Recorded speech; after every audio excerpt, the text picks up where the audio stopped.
राजस्थानी लोक कथाएं पुस्तक से कहानी गंगू बहरूपिया। लेखक श्री गोविंद अग्रवाल। वाचक और प्रस्तुतकर्ता गोविंद त्रिवेदी।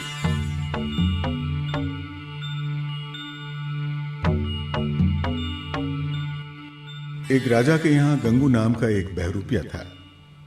एक दिन राजा ने गंगू से कहा, अब हम तुम्हें तभी इनाम देंगे जब तुम्हारा स्वांग किसी की पहचान में नहीं आए। दरबार में जो भी है वो तुम्हें पहचान नहीं सके तब तुम्हें इनाम मिलेगा।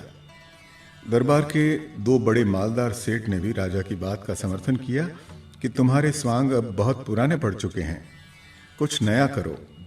दरबार की ओर से जब सहायता बंद हो गई तो गंगू के घर में फाके पड़ने लगे। एक दिन गंगू ने अपने लड़कों से कहा कि मैं परदेश जा रहा हूं, तुम लोग मुझे मृत घोषित कर देना और मेरी अर्थी ले जाकर जला देना। लड़कों ने वैसा ही किया और सब ने यह जान लिया कि गंगू मर गया। 4-5 वर्ष बाद एक दिन गंगू अपने गांव आया।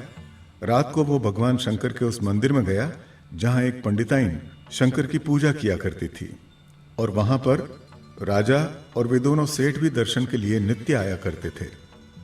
गंगू बैल पर चढ़ गया और शिव का स्वांग बनाए हुए वहां पहुंचा। पंडिताइन ने समझा कि साक्षात भगवान शंकर ही प्रकट हुए हैं, अतः उसने भक्तिपूर्वक नमस्कार किया। शिव रूपी गंगू संतुष्ट हो गया कि पंडिताइन ने उसे पहचाना नहीं। तब पंडिताइन ने कहा, महाराज मुझे स्वर्ग में स्थान दीजिए। तब गंगू ने कहा कि आजकल स्वर्ग की चाबी स्वर्गीय गंगू बहरूपिये के हाथ में है, वही आजकल स्वर्ग का द्वारपाल है। यदि उसे राजी कर लोगी तो स्वर्ग में सहज ही प्रवेश पा सकोगी। तब पंडिताइन ने पूछा, महाराज इसके लिए क्या करना होगा? पूछने पर गंगू ने कहा, सवेरे ही अपना आधा धन गंगू के लड़कों को दे देना और शेष आधा धन भूखे नंगों में बांट देना। आज से ठीक 8वें दिन मैं स्वर्ग लोक जाऊंगा और तुम्हें भी वहां पहुंचा दूंगा। सवेरा होते ही पंडिताइन ने वही काम किया। आधा धन गंगू के लड़कों को दे दिया और आधा धन गरीबों में बांट दिया। सेठ ने पूछा तो उसने कहा कि रात को भगवान शंकर आए थे, उन्होंने स्वर्ग प्राप्ति के लिए ये उपाय बताया है। सेठ ने भी स्वर्ग जाने की इच्छा प्रकट की तो पंडिताइन ने कहा कि आज रात को वो फिर दर्शन देंगे तब पूछूंगी। रात को गंगू उसी वेश में फिर आया और सेठ के लिए भी यही उपाय बता दिया। दूसरे दिन उसने भी अपना सारा धन उसी प्रकार आधा आधा करके लुटा दिया। तीसरे दिन दूसरे सेठ और राजा ने भी आधा धन गंगू के लड़कों को और आधा गरीबों में बांट दिया। जिस रात को स्वर्ग जाना था उस रात को गंगू उसी वेश में मंदिर में आया। चारों उसकी प्रतीक्षा कर ही रहे थे। उसने आदेश दिया कि एक लंगोटी के सिवाय शरीर पर कोई वस्त्र न रखो और आंखों पर पट्टी बांध लो। स्वर्ग से पहले नरक आएगा और अगर तुम उसकी विभीषिकाओं से सिहर कर गिर पड़े तो फिर वहीं के हो जाओगे। स्वर्ग का मार्ग बड़ा विकट है, कांटों के चुभने से कोई अगर चित्कार भी कर देगा तो वो वहीं रह जाएगा। तब पंडिताइन ने गंगू के कहने से बैल की पूंछ पकड़ ली और अन्य तीनों ने एक दूसरे के हाथ पकड़कर पंडिताइन को पकड़ लिया। अब चारों जने बैल के लटके हुए से चलने लगे। गंगू उनको जंगल में ले गया और रात भर घुमाता रहा। कंटीले झाड़ों से उलझ उलझ कर उनके शरीर लहूलुहान हो गए।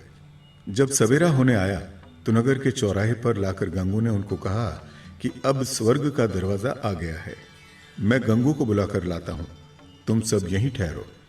यूं कहकर वो तो चलता बना। इधर सवेरा होने लगा और लोग इधर उधर आने जाने लगे।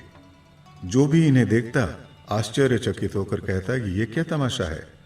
आखिर गंगू जब स्वर्ग की चाबी लेकर नहीं आया तो वहां पर बहुत सारे आदमी जमा हो गए। तब पंडिताइन ने शेष तीनों से कहा कि आंखों की पट्टी उतार कर देखना चाहिए कि आखिर बात क्या है। पट्टी खोलने पर उन्होंने अपने आप को चौराहे पर लोगों से घिरा देखा तो वे अवाक रह गए।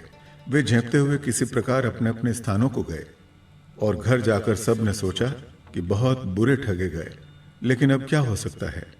कुछ ही दिन बाद गंगू ने सेठ के पास जाकर सलाम किया तो सेठ ने आश्चर्य से भरकर पूछा, अरे गंगू, तू तो मर गया था ना? तब गंगू ने कहा कि मरता नहीं तो स्वर्ग की चाबी कैसे हाथ लगती, सेठ को काटो तो खून नहीं। फिर वो दूसरे सेठ के पास गया और फिर राजा के पास गया। उसने राजा से कहा कि सरकार, अब मुझे मेरा इनाम दिलवाइए। क्योंकि आपने ये वचन दिया था कि जब तुझे कोई नहीं पहचानेगा तो इनाम मिलेगा। राजा ने कहा कि अब हमारे पास इनाम देने के लिए रहा क्या है। गंगू ने कहा, हुजूर, जो आधा धन गरीबों में बांटा गया था वो तो गया, और शेष धन आपका और दोनों सेठों का मेरे घर सुरक्षित रखा है। वो आप सब अपना अपना ले लें, लेकिन मुझे मेरा इनाम अवश्य दिलवा दें।